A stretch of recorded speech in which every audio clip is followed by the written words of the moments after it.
Welcome everybody to the Off the Mic Wrestling Show here on YouTube. SmackDown reaction recap show for you. Um, let's get this out of the way. This was one of the best SmackDowns in a while. It helps when you have Roman Reigns back, and we'll get to that. We're gonna save the best for last because that was just all time stuff, and it only lasted like 5 minutes. And like I said, we'll talk about that. But Raw was about as good of a show as you could produce on Monday. Maybe the best TV TV show that WWE or any wrestling company has put on regular television this year, non PLA. But SmackDown was pretty damn good. A lot of interesting stories were developed. A lot of things moved along, and yeah, I'm excited to see where everything goes post SummerSlam as we go into Bash in Berlin. So the show starts. WWE Champion Cody Rhodes makes his entrance, and basically he starts thinking about what is next. And before he was going to talk about who he wants to challenge next, and before he could even mention who it was, Solo Sikoa comes out, basically says he was saying a bunch of stuff that you couldn't hear. You couldn't hear half of his speech because it was cut out on Fox. But basically, more or less, Solo said he would have beaten Cody at SummerSlam had it not been for the obvious interference that happened with Roman Reigns at the end. Cody said Solo couldn't get the job done and caused Jacob Fatu to get hurt, and he basically called Solo delusional if you think that you're entitled to a rematch. So then Solo, Tongaloa, and Tamatanga jumped on the apron and setting to be a 3-on-1 situation, but Kevin Owens shows up with a chair. And so Solo and his boys back off. Solo says he's going to deal with Cody later because he's going to go find Roman Reigns. So Cody said he'd be waiting there for Solo. And Cody's music hits. You think the segment's over. And Cody calls for calls for the music to stop, tells the truck to stop playing it, and he said he wanted to talk to Kevin Owens about something. So Cody said, I'm sure you're going to be uncomfortable with this, and will likely say no. And then he brings up, hey, you know the guy who I was talking about, Kevin, I'd like to face you. So Owens gets on the mic. He says, while he appreciates it, he doesn't deserve a title match. And what I liked about this, he says, yeah, title matches need to be earned. He's done nothing to earn it. He points to his one-loss record over the last year and says he's not the guy. So, basically Cody says, listen, I'm gonna go talk to Nick Aldis and I'm gonna go get this approved. So, and so that's a segment, and that was a great way to start the show. It clearly, and I had got a couple of tips over the internet that Kevin Owens was going to be the guy. It actually makes a lot of sense. If Randy Orton's not going to be there and you're going to kind of delay and kick the can down the road for that with Randy going up against Gunther, I think Kevin Owens is a hell of an opponent. We'll talk about where there was another segment to back this up after it. At some point, somebody's got to turn heel because there are and this is a great problem for Triple H to have. And this has been it was a huge problem years ago when WWE had just no over credible baby faces. There are so many goddamn baby faces that are over in this company right now. It is like a wealth of it is just like a problem for them. And I think Kevin Owens and or Randy Orton's going to probably turn before the end of this year. And I could honestly see Kevin Owens losing the match at Bash in Berlin and just turning right there. I don't think that this match will main event. I think that Gunther Randy Orton, especially with Gunther being in his home country, his home area, I think, and they're essentially building this show around him. I think Gunther has earned the right to main event this show. That's not an indictment on Cody Rhodes or Kevin Owens, but I just think in this spot, it's kind of similar to what happened with the World Heavyweight title main event and Clash at the Castle. So that's where I really stand with that. So, like I said, I'll get to some of the other stuff that happened later on in the show. I'm going to go chronologically here. So then we get Street Profits versus 8-Town Down Under in a qualifier for a tag team #1 contenders match. So they're doing like a little mini tournament, which is great. Kind of build to getting the next match. So before the match, Byron Saxton interviews BFAB and the Profits, and basically they spoke about how it's been 3 years since they've held the championships, and A-Town the Under is in their way. They hype up the crowd saying they want the smoke. Um, so Waller clotheslines Dawkins at ringside. Theory and Waller jawed with BFAB. Ford is able to hit a dive when he lands on his feet before the commercial break. And then we get this really cool sequence. WWE has taken a lot of chances with their production ever since they got rid of Kevin Dunn. And frankly, Kevin Dunn was stealing money from this company for the longest time with the 900 camera cuts and just making people dizzy. Since Lee Fitting, who took over production, this it's honestly been just a much better watch. And case in point, so they come back from the break. They're at ringside and they're just panning around, not even cutting a camera. So and this all goes on like you see the brawling going on in the ring, and then there's a couple of spots near the outside, and you see Grayson Waller. You pan him over to over near the timekeepers area, and Angelo Dawkins just hits a nasty looking shoulder block pounce, throwing Grayson Waller into the timekeepers area, and it was like really seamless how they did that with the pan. It was almost like a 360 shot, and so that was really cool. And then they finally cut, and this was like at least about a couple minutes coming back from break. So that was really cool, a really neat little production. And they seem to be doing like more of these shots every week. Sometimes they're in matches, sometimes there's in entrances. I just love the way the production has gone, and this was another example of that. So then we go back into the ring. Ford is able to escape out of an A-Town down attempt from Austin Theory. Dawkins gets back in the ring, puts Theory on his shoulders, and the Profits hit a super blockbuster, and they win, and they get the 3 count. This was a relatively short match, but exciting. These two teams can work really well. And yeah, Street Profits, I'm glad they're back in the tag team title mix. It's been way too long. And the crowd was fantastic tonight. More crowds like this. And I'm starting to see the juice from what the Street Profits were previously. And I think the association with Bobby Lashley, like they could never find their footing after the heel turn that happened. And everybody was talking about that. And it abruptly ended because it just wasn't working. Everybody wanted to cheer Lashley. Now, obviously, with reports that Lashley's out of the company or on his way out, his contract's supposed to expire, I think, this week.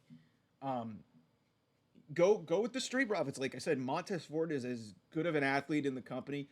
Angelo Dawkins, if you want to talk about a guy who's put in the work, that guy has gotten significantly better, and he was already really good in the ring, but he has added more athletic moves to his repertoire. Like this is a great team, and I'm glad that they're getting an opportunity to potentially go up against the Bloodline. And we'll talk about the other qualifier that happened later in the show. So then we go backstage. Cody Rhodes and Kevin Owens are talking to Nick Aldis. Cody wanted Owens to take the match, but Owens says he didn't deserve it again. So then this goes on for a little bit. Aldis says, yeah, I'm going to talk to Roman Reigns about having a championship match. And this all of a sudden just lights a fire in Kevin Owens. It makes him question why Roman deserves it. Owens complains about all the interference that Roman had during his title matches. Owens said the rematch clause hasn't been enforced in years and says he never got one when he lost the Universal Championship. I love that callback. Again, long-term storytelling. I love that. Nothing is forgotten in Triple H's WWE. He remembers all these little things. Owens told Aldis that if he wants to see someone who deserves a title shot more than Reigns, he should just go into the locker room and open the door. And then Nick Aldis says, I don't need to. He said, Cody sees it, the fans see it, now I see it. Owens told Cody, yeah, I guess I'll see you in Berlin. So the match is on. Kevin Owens and Cody Rhodes for the WWE Championship at Bash in Berlin. That should be awesome. Again, they are laying the groundwork for something to happen here, and I think it's going to lead to a Kevin Owens heel turn. Because at some point, especially with a lot of with the way he was reacting with Roman Reigns, and Roman Reigns is going to be this mega babyface, it's only going to make sense at some point for him to go to the other side. And Kevin Owens is a fantastic heel. I'm amazed that he's made this long as a babyface because he is actually that freaking good. But people forget when he came up and was feuding with John Cena and Sami Zayn, this guy was one of the best heels in the company. So I am not against a Kevin Owens heel turn at all. He has done a world of good as a babyface, but I think it might be time, and especially with the stock of faces in this company right now, which, as I said, was a they did not have that under Vince McMahon. They have it now. So this was, like I said, I loved the way that they built to this, a lot of the logic that went into it. They almost kind of explained it too much, but that's the stuff you get with Triple H. He wants you to know, he hammers it home. And like I said, he gives you these little plot points and details that make it make sense. So then we really hype up the mainstream headlines that Roman's back. Then we get a video package recapping Nia Jax beating Bayley for the women's championship. So then we have Tiffany barking orders at a crew member because I guess Nia is off this week. She's going to have her championship celebration next week. Basically, she gets frustrated with the crew member and told him to leave. And she says she's just going to take matters in her own hands. So then Pretty Deadly shows up and wanted Stratton to host their party and be their party planner when they win the tag team titles. And then Stratton just gets out of the way when Pretty Deadly starts talking about their musical. As she's walking away, she is confronted again by Chelsea Green and Piper Niven. I'm curious to see where this goes. Green mocks Chelsea's outfit, and then said everyone, and she basically just started speculating. This is really planting the seeds for what I think is going to happen. Like, you still have Charlotte Flair, like I talked about yesterday on the show, but she just speculates, hey, you're just using Nia Jax so you can cash in on her when it's convenient to you. And Piper Niven agreed with Chelsea. Stratton basically calls Chelsea delusional, flings her hair around, says toodles, and just walks away. So it's interesting that Chelsea and Piper are interacting with Tiffany here now after the big spot that happened at the end of Money in the Bank. I love that that's a little tie-in. I'm not sure how they're going to play this, if Chelsea's going to go babyface. But again, more Chelsea Green on the screen is a good thing. Like she's good in everything that she does. And she's actually a really good wrestler when she's given an opportunity. So I actually like where this is. We'll see where it goes in regards to what happens with Nia and the future of her title reign. Again, a championship celebration for her next week. So then we get a recap of Alba Fire and Isla Dawn retaining their championships by DQ last week with the help of Blair Davenport. So then we get Jade Cargill versus Alba Fire. This did not last long. A lot of people are not going to be happy. But it was short and it was simple and it did the job to set up the thing. So to set up the whole angle afterwards. So Fire gets in a submission hold early on. Belair is at ringside with Isla Dawn. They get into it. Cargill's able to get out of the hole. She hits an elbow and a kick and Jaded for the win. This was over in 2 minutes. This is a vintage Jade Cargill squash. I mean, it's like I said, not every match needs to be like 10, 15 minutes. And I know a lot of people in the AEW side are like, oh, this was the same thing she did. You got to put her over as dominant. This is who she is. Like, and I mean, she's obviously gotten a lot better in the ring. This was one of those cases where, okay, it's more about the angle of what they were going to do after than the actual match. And if you're going to put her in a match, have her get a win. Why not? So then after the match, Blair Davenport shows up. She wasn't there during the match. She attacks Jade. Dawn goes in after Belair. Heels have the numbers advantage when Naomi, to an impressive pop, looking like a highlighter with an afro, she gets a House of Fire. The heels sold like really well. Like there were some nasty looking bumps that were the credit to some great selling by the heels. And it's clear we've got the trio of that we saw at WrestleMania: Naomi and Jade Cargill and Bianca Belair. They did announce that Naomi and Blair Davenport are going to have a one-on-one match. They've never faced each other one-on-one since they started this little build. And there was the triple threat match that happened in the build of Money in the Bank. But that's really it. So yeah, that like I said, that was a productive segment. Yeah, it was a short match, but it led to something that progressed the storyline. And you're seeing a lot of these trios starting to develop. You see it with Sonya Deville, Shayna Baszler, and Zoe Stark on Raw. You've got Damage Control. You've got all these trios that you could potentially pair off into tag teams. Like even Lyra Valkyria with the Party Girls, Kaden and Katana. Like, I mean, we're just seeing it. They're starting to build at least some semblance of a women's tag team division because that's been a huge problem even under Triple H. And hopefully it's going to change a lot more with like going in and out of NXT. That hopefully that changes. So then we get more hype stuff for NXT and their two shows to start off on the CW. That was big news this week. We get another graphic pumping up Roman's 104 million social media views since Saturday. Since 6 days. Unbelievable. Like, say what you want. There's nobody like Roman Reigns right now in all of professional wrestling. Like and like I said, when we get to that segment, like I just need to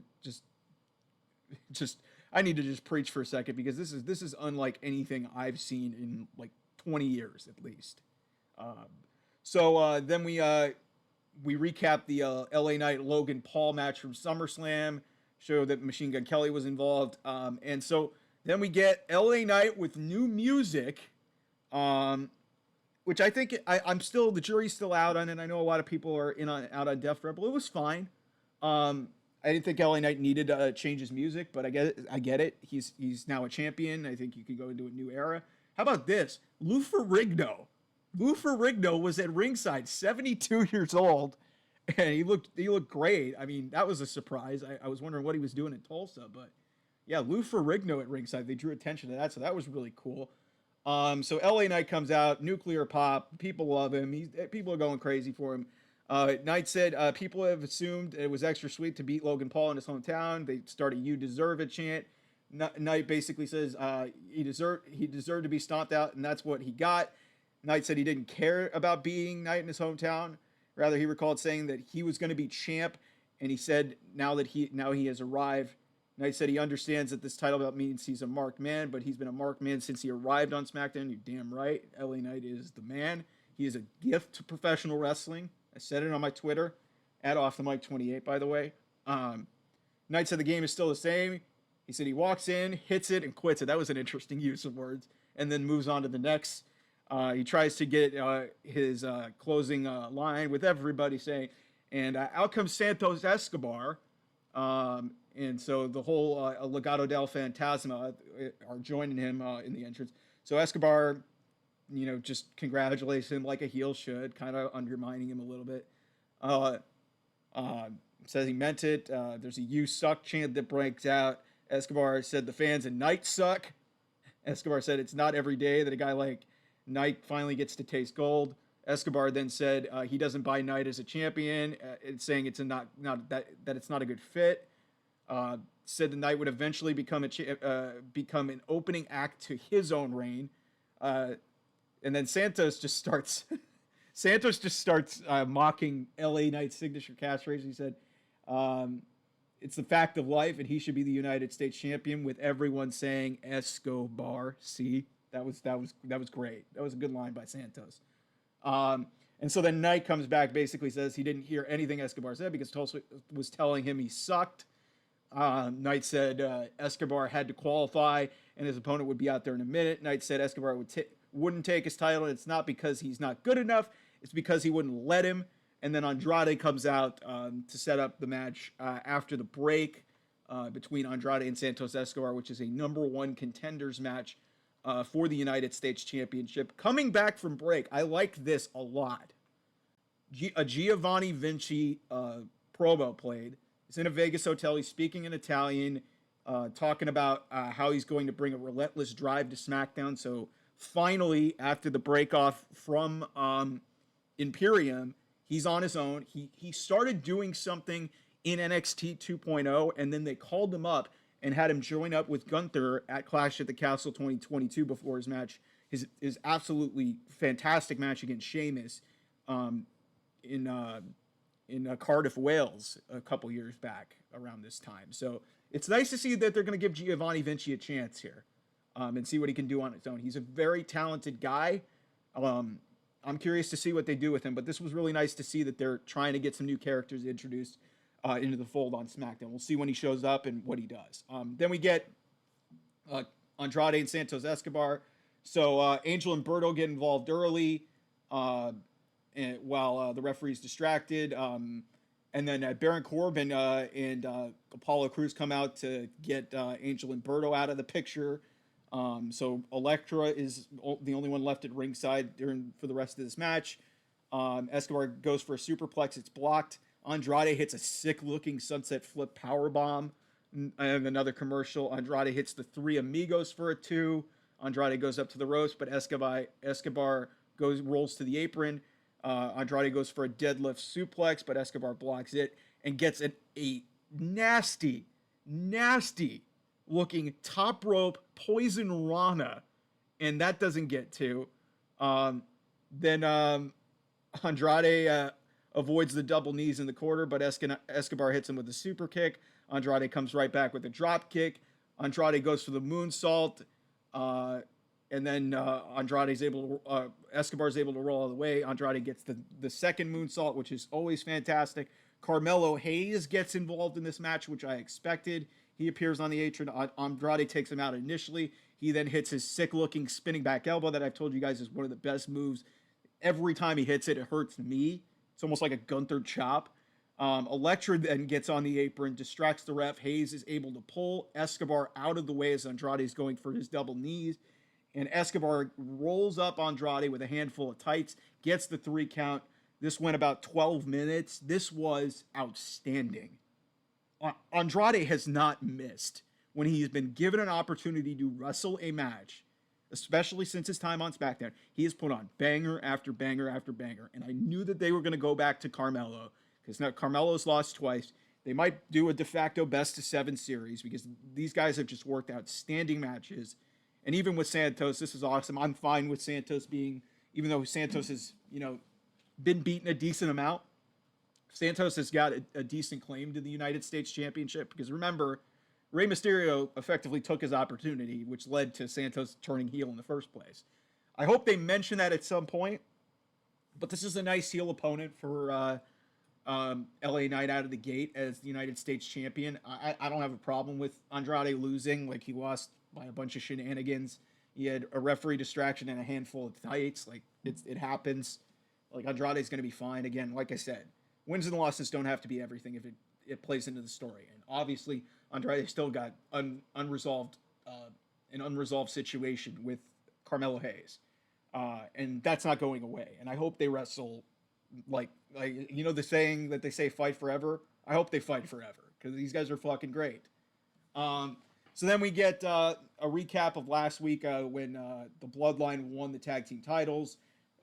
Then Tommaso Ciampa and Johnny Gargano get a walking promo. That's been a nice thing to their entrance.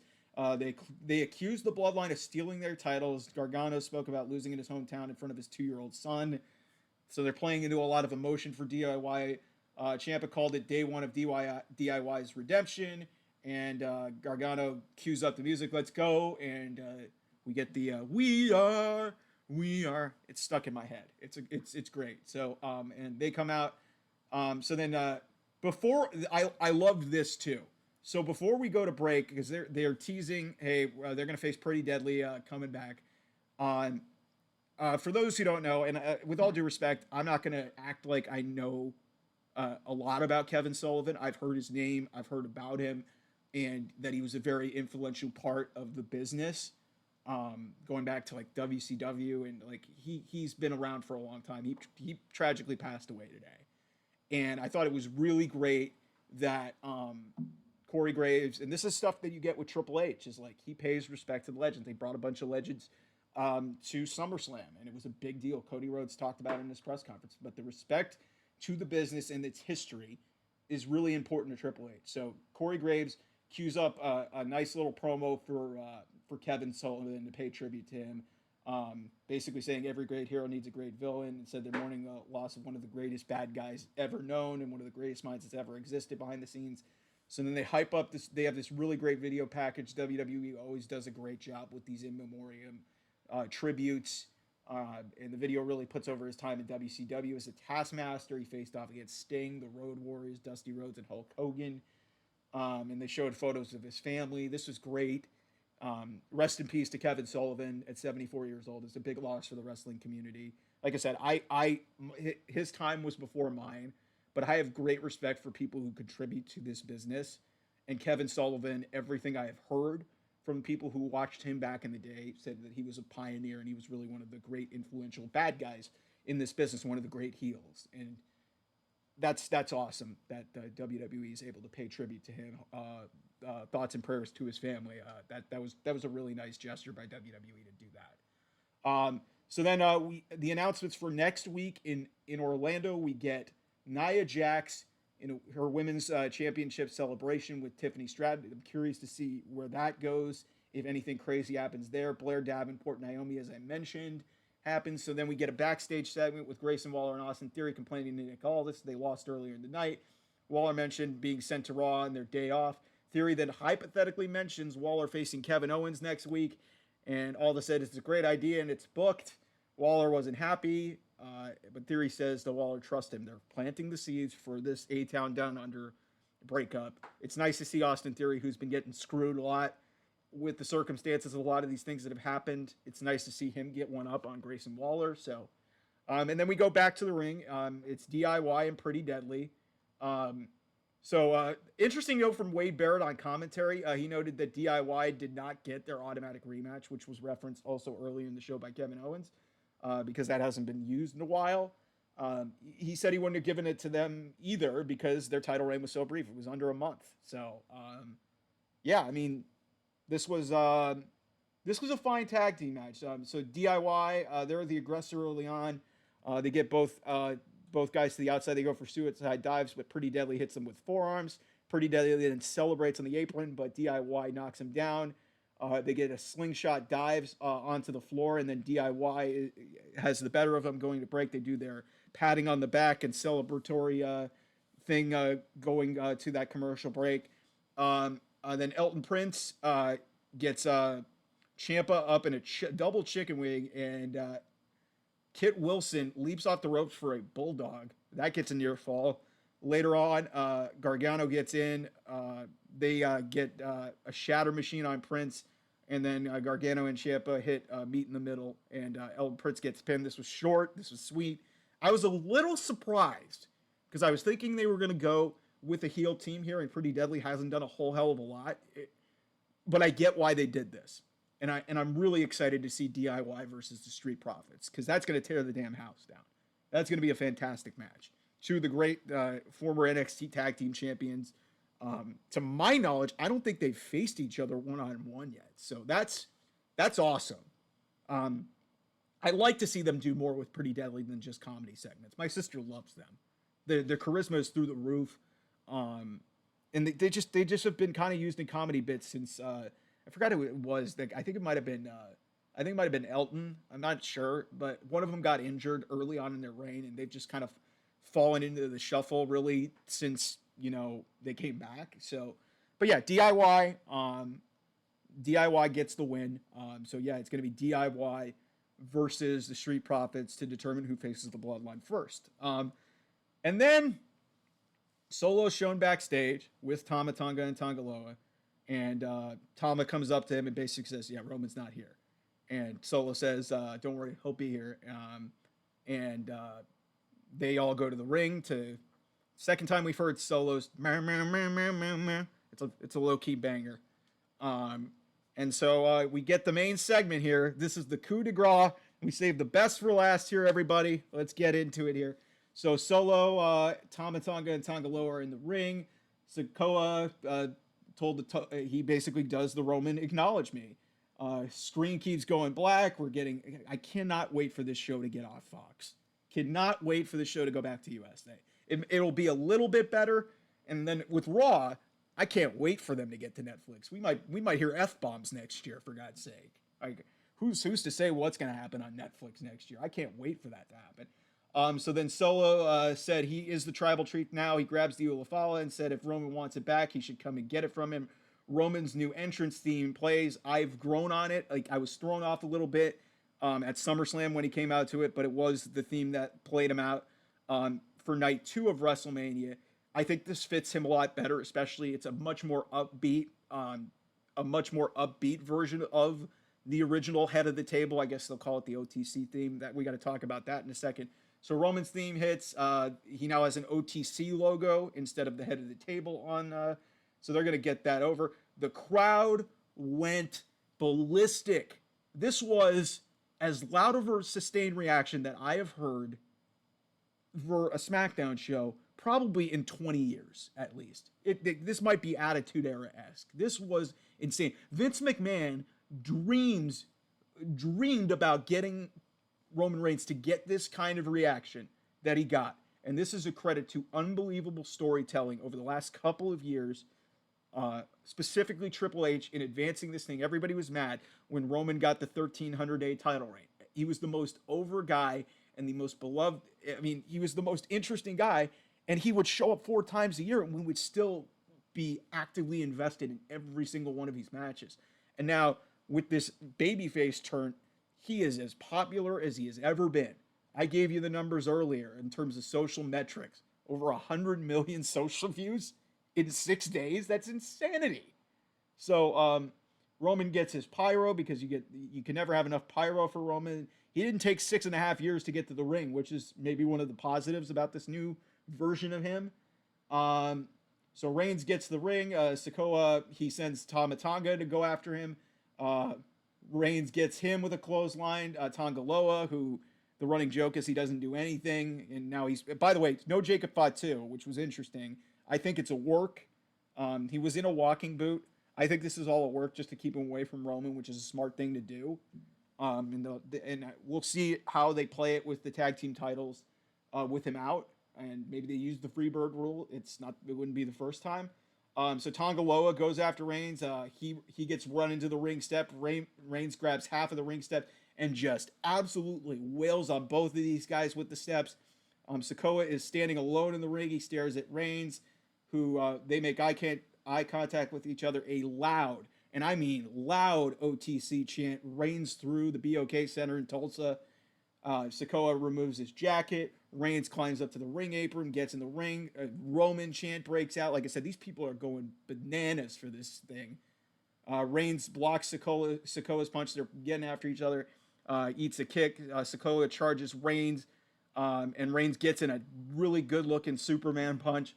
He goes to the corner for the ooh-wah, which was as loud as it was at SummerSlam. Tama Tonga gets Sikoa out of the ring, but the Ulafala, Roman's property, laying down on the floor, and Roman tries to get it and he picks it up to some cheers. He's about to put it on. He's struck from behind by Tama Tonga. Tonga Loa worked over Roman Reigns while Tonga passed off the Ulafala to Solo, and he keeps barking at him as he's trying to get away as the cowardly chicken shit heel. Reigns then hits Loa and then Tama Tonga, both with Superman punches. Roman gets out a war cry. He spears Tonga Loa. Reigns then looks around, and you could see what he's about to do. And I said to my sister, "Oh, Tama Tonga, you are in the wrong part of town, buddy." Or actually, it's Tonga Loa. I can't even remember. So he, actually, it is Tama Tonga. And so Roman runs around the ring, goes all the way through, and just destroys the barricade. Sikoa is just absolutely just distraught. Reigns grabs a chair, brings it back in the ring. He just starts wailing on Tonga Loa with the chair. Sikoa stands on the stage. He puts the Ulafala on, yells at Reigns to come and get it from him. The crowd's chanting OTC. While Reigns said, "There can only be one. Roman, be thy name," to close the show. Holy mackerel. This was an amazing 5-6 minutes of television. Like, Roman hasn't said a word on the microphone since he got back. And listen to that reaction. He has not said a word on camera. He said very few that you could actually see that are audible on camera. Like he was mouthing to Cody after the match at SummerSlam. But this is a credit to amazing storytelling by WWE, getting people invested in him. And for 4 months with Roman not there and Solo trying to take the spot that wasn't his, fans immediately went, we want Roman. They milked this as far as they could, and they got the payoff and what this is going to lead to. with Roman forming a new bloodline is going to be awesome. Roman's already been announced for, I think, at least 2 more appearances, including the debut of SmackDown on USA in September. So there's that. But yeah, this was freaking fantastic, and like Roman Reigns has a level of aura that we have not seen in WWE in wrestling in a long time. Like I said, that reaction is something that you rarely see this day and age. And that is a credit to who Roman is and what he has built in the last 4 years. And again, it is also an indictment on Vince McMahon because he was trying to get this out for the longest time, and he didn't go to the tribal chief thing until COVID. And then we were able to start the clock. And then when Triple H really took the baton and ran this further down the road to everything that happened in the last 2 years, the last 2 WrestleManias, and to now, it has all come to this point. Fasten your seatbelts, everybody. This is going to be an electrifying ride. And when Rock gets back for that match, the match that everybody thought was going to get shoehorned in this year, it's going to be 10 times, maybe 100 times better than it was going to be shoehorned in, because you're going to have a build to it, and you're going to have this electrifying Roman babyface that, dare I say, may be getting a better reaction than what The Rock was getting as a nostalgic babyface. Like, this is unheard of what could potentially happen going into Mania, and maybe the biggest WrestleMania match of all time that we thought we were going to get this year, but then because of fan outrage and because it felt shoehorned in and because egos got involved, we changed it and we got the story that we wanted, and I think it's just going to benefit everybody involved. Rock got a new heel character. Cody got to finish his story. Cody's on a great WWE Championship run. And Roman Reigns is the most popular guy in all of professional wrestling and getting some of the best crowd reactions and best crowd pops that I have ever seen in my entire life. So, thank you. Thank you, WWE. And I'm knocking my microphone because I'm so damn excited at this thing. Okay, so I need to address this really quick here. So, it looks like on Collision, Swerve Strickland, I guess, is going to have an open challenge eliminator match. What? What are we doing? What are we doing? Like, why is Swerve Strickland? He just challenged Wheeler Yuta in a wet fart of an ending. I've said that 3 times this week. And now, what? He's going to face some random geek, or I don't know who it's going to be on Collision. It'll probably be somebody, but there's no build to it. This is the world heavyweight champion of your brand who's going to main event your pay-per-view. And you're just going to throw him into a match on free television. He's got a match the next week against Wheeler Yuta, the most insignificant member of his own group. So you don't have Jon Moxley. If it's Jon Moxley, maybe I'll be fine with it, but there's no build to it. There's no build to it. I doubt it's Jon Moxley. Why would Jon Moxley be on Collision in front of 1,000 people? Like, what are we doing? What is Tony Khan doing? Like, I swear to God, man, it's like he doesn't listen to anybody and he just wants to fill his own ego. Because it's getting almost borderline insulting to people like me who really want this company to work when you are booking for the sickos. You've even said you book for the sickos.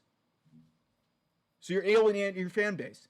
That, again, that number that they got, what was it, 620,000, 619 or something like that? I can't even remember. No growth. WWE did 300,000 viewers more in almost the same type of scenario on a Monday night against the Olympics. You only got what, 13,000 in gain? It's not working. And if you're going to try and rationalize to me putting your world champion on Collision with no build and him just throwing up a Twitter graphic basically to say, yeah, I'm going to have an open challenge eliminator match tomorrow night. What are we doing? What the hell are we doing? Oh my God, man. Listen, I'm excited to see what comes forward in terms of next week in wrestling. Rhea Ripley, I think it's announced she's going to open Raw. It'll be the first time she's spoken since the betrayal of the Judgment Day. So we'll see how white hot the crowd is. My boys, who I've been on the Twitter Spaces, A few of them are actually going to be out in Austin, Texas for that, so that'll be great. I hope they have an electric time there because, like I said, these crowds are just fantastic. And Rhea Ripley and Roman Reigns, their levels of aura, like we've seen two of the loudest sustained pops that I've seen. Like Rhea got an insane reaction on Monday in Baltimore. Roman gets the insane reaction tonight in Tulsa.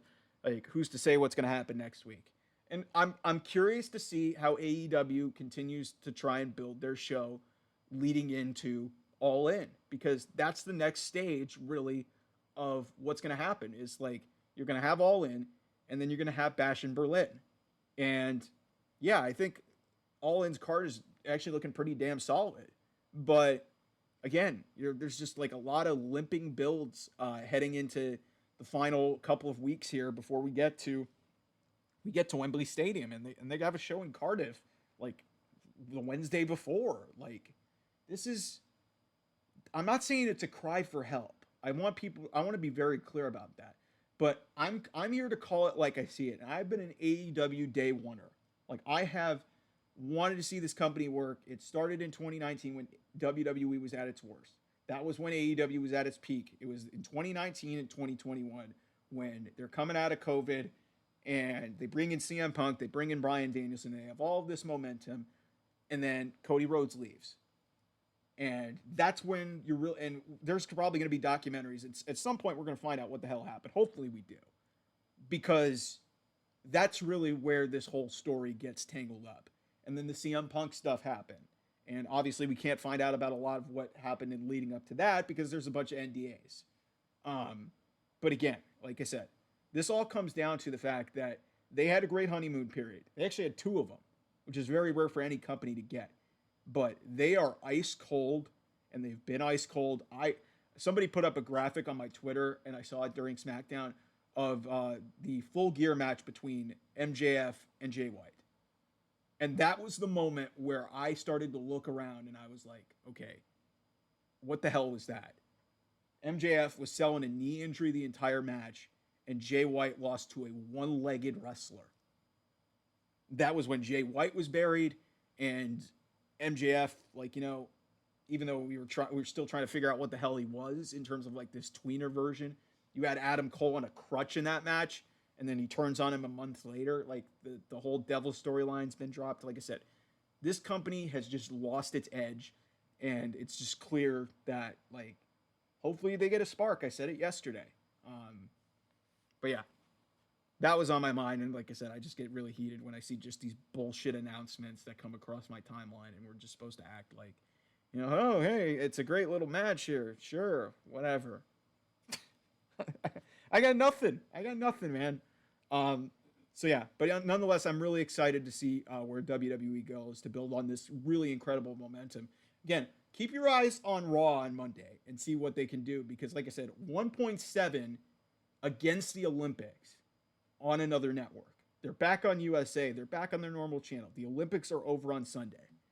Does Raw get to 2 million viewers? Because if that happens, that is a huge testament of that show becoming the A show again. It hasn't been it in 5 years. We're clearly building to that with SmackDown going to USA, and then obviously, I don't know how they're going to report ratings or how many people watch on Netflix, but we'll probably get something like that. So, really exciting stuff and really exciting times in WWE. And like I said, I'm rooting for AEW. I really am. It's just they got to get their heads out of their asses. And again, they need good news. Hopefully that TV deal comes soon, because if it doesn't, there's going to be more questions. All right, enough of me talking. Thanks for listening. Thanks for watching. Appreciate you all tuning in. Follow here, like, share, and subscribe. OT Mike Wrestling. I will love you forever and ever and ever if you do that. If you hit that like, share, subscribe, whatever, do what you got to do. Follow the show at OT Mike Wrestling. Follow me at Off the Mic 28. And until next time, this has been Mike Mayer. I will talk to you guys soon. Bye-bye.